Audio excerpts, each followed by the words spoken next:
Hello friends, good morning all of you. मैं Sunil Sharma, your English teacher. How are you? I hope you will be good and fit. You are heartily welcome in Vivekananda online classes again. आप सबका फिर से अभिनंदन है विवेकानंद की online classes में। दोस्तों, आपका कल से ऑडियो लेक्चर में आप देख रहे थे कि आपका ग्रामर पोर्शन फिर से प्रारंभ था और उसमें फ्रेमिंग क्वेश्चन यानी प्रश्न बनाना, दिए उत्तर से आपको प्रश्न बनाने हैं।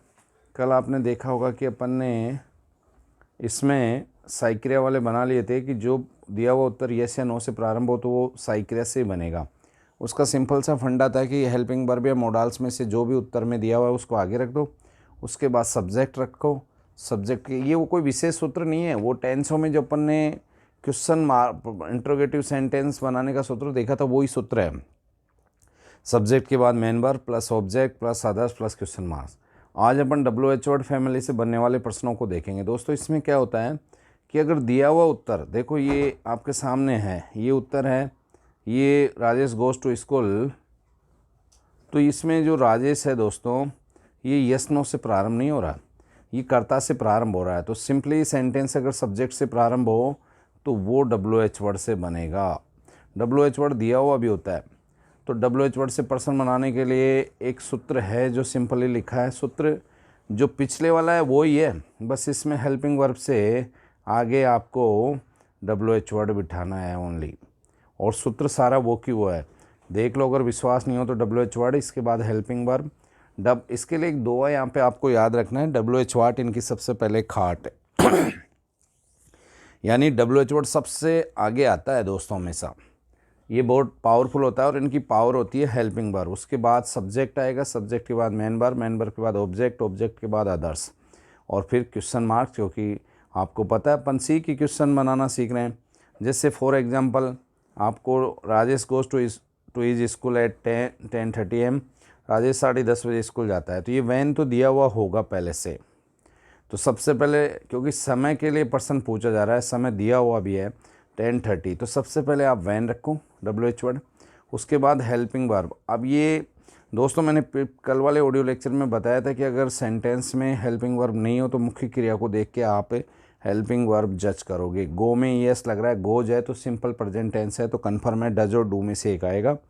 अब जैसे कि राजेश एक वचन है तो कन्फर्म है कि डज लेना है आपको यहाँ पे। कर सब्जेक्ट एक वचन हो तो डज और बहुवचन हो तो डू।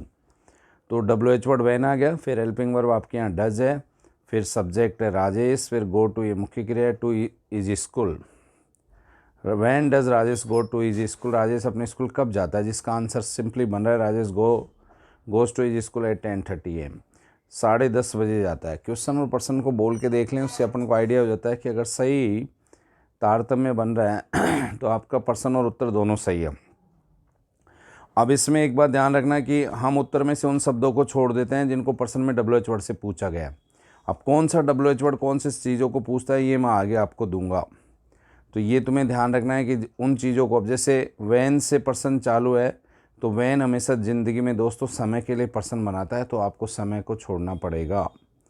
नेक्स्ट आपका जो रूल्स है, जैसे अपन ने इसमें भी छोड़ा है, अभी देखा है आपने कि टू इज स्कूल तक ही लिखा है, 10:30 को छोड़ा है अपन ने, 10:30 नहीं लिखा है क्वेश्चन में। आप देखोगे तो उत्तर में ही आएगा, क्योंकि उत्तर में तो है ये, लेकिन इसको प्रश्न में नहीं मेंशन कर सकते हो। अब फिर से आप देखें दोस्तों, अगला नियम है उत्तर रूपी कथन में आए सर्वनामों को बदलने के लिए।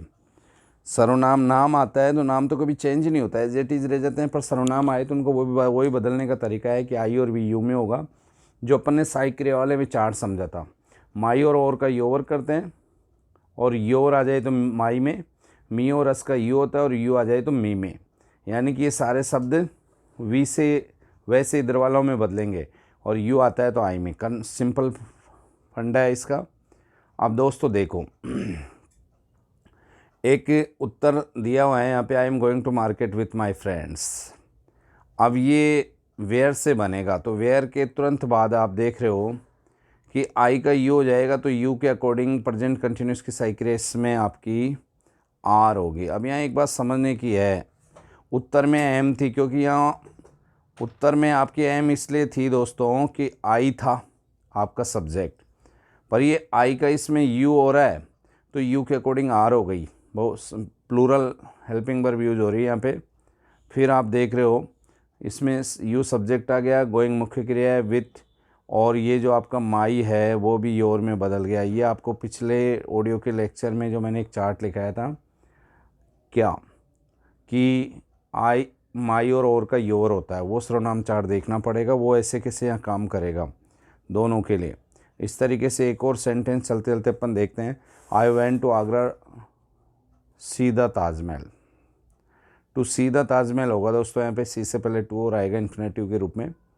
विथ माई पेरेंट्स, मैं अपने माता पिता के साथ आगरा गया ताजमहल देखने। तो ये वाई से चालू है, तो इसमें से वाई हमेशा कारण पूछता है तो कारण को छोड़ना पड़ेगा। जैसे वेयर स्थान पूछता है तो ऊपर वाले सेंटेंस में अपन ने स्थान मार्केट को छोड़ा था और इसमें कारण को छोड़ेंगे। मैं अपने अगले ऑडियो लेक्चर में आपको बताऊंगा कि कौन सा WH वर्ड किस चीज़ को छोड़ने के लिए कहता है। अब समझना यहाँ ये है कि सबसे पहले WH वर्ड तो वाई आ रहा है, फिर डिड आ रहा है। डिड क्यों आ रहा है? क्योंकि यहाँ आप देख रहे हो सेकंड फॉर्म है वेंट, तो ये सिंपल पास्ट टेंस है। इसमें सिंपल पास्ट टेंस आते ही समझ जाओ कि पास्ट इंडेफिनिट टेंस है, तो डिड आएगा। फिर आई का वही सिंपल फंडा, आई आपका है तो ये किस में बदल रहा है? यू में। Go to Agra, why did you go to Agra with your parents? समझ गए होंगे, ये जो माई है वो भी और में चेंज हो रहा है आपका।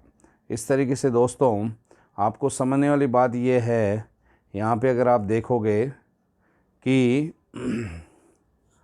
कौन सा WH वर्ड किस चीज़ को पूछ रहा है, उन शब्दों को आपको छोड़ना पड़ेगा। Please listen this audio again and again and try to understand with word meaning. Okay, go ahead, best of luck.